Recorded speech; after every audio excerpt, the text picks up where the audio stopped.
Yes, sir. What's the deal, everybody? I'm here with the absolute legend, the man. When you think Pac-12 conference, when you think Pac-12 network, it's one man you should think of, right? And that's Yogi Roth. Yogi. Man, Give me some. it's great to see you. My brother, man. So, first and foremost, man, I'm about to fire the big question. Okay.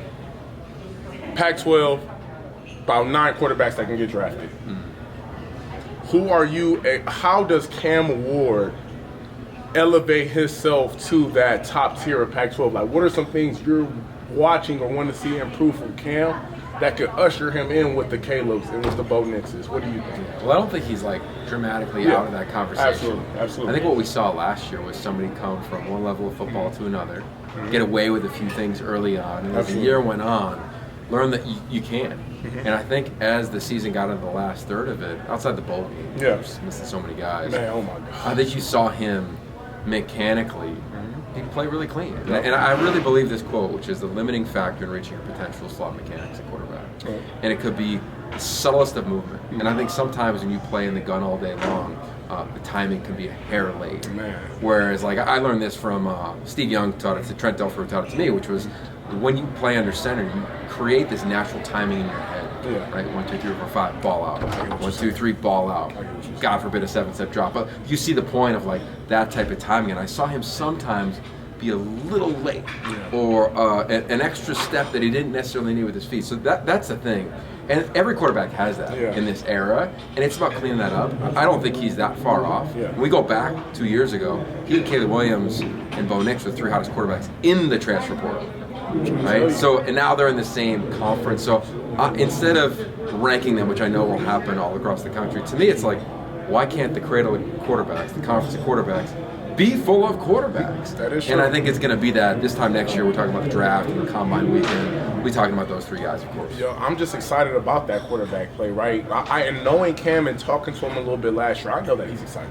I know that he is motivated to kind of like separate, right? And I know that it's going to be an awesome thing to watch, right? So let's talk about USC and UCLA, man. So obviously we know about them leaving the conference, right? Do you think that there's any hope that they can possibly stay? I think I kind of see it on Twitter a little bit, right? I'm not going to say the source because I don't know how valid the source is, but they was kind of saying that it may be a possibility they can stay. But how huge of a loss is USC and UCLA to the conference? Yeah, I don't see them remaining in the conference for the next media rights deal.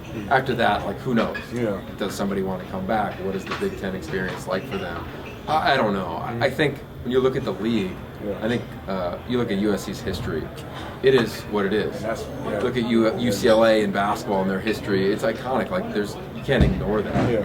I think when you look at the facts around the Pac-12, how many conference champions have both of them won combined? One, since the Pac-10 expanded to the Pac-12, right? So it's not as though one has been a dominant force on the field. I think that we always have seen that potential, and I think that you feel the loss of LA and the LA market. So yeah, I think it's big, but I think the conference, the thing that's been really impressive is that really from that weekend in late June, early July, almost a year ago now, everybody kind of stayed connected. And I think it's easy, as you referenced Twitter, you go on there and it's shots all day long of trying to say the conference is falling apart. I mean, I saw something even earlier today where there was a quip about that on a national broadcast. That's what I'm and saying, I don't think that's appropriate. And from every athletic director, head coach I've talked to, that's not reality. So I think the deal will get done from a media rights standpoint. Schools aren't going to quit football. That's not going to stop.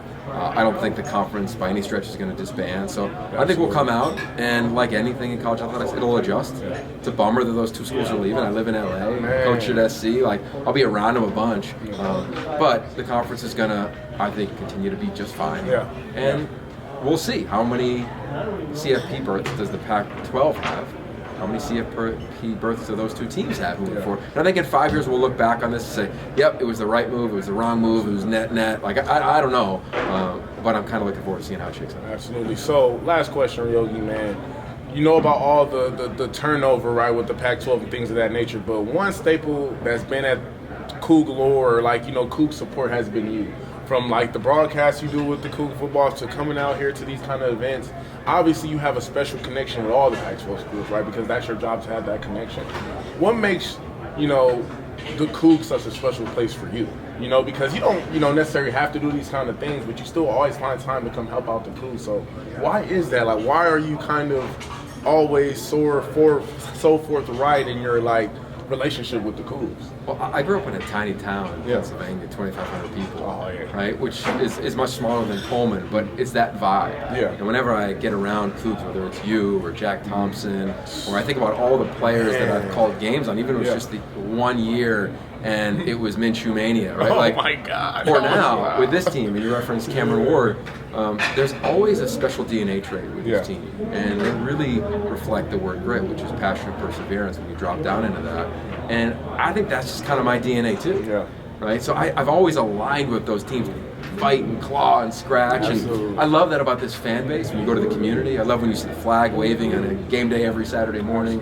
And I love talking to the players because I think they embody the legacy that you and others have left for them. So I've always leaned into that, and it's fun. It's a great community. I have a great time. My family loves it. So Pullman is always a must stop for me every off season, hopefully in the season, and I love what game day can offer at Martin Stadium. Man, hey, the man, the myth, the legend, Yogi, let's go Cougs. Thanks for having me, man. Oh man, Congrats on everything.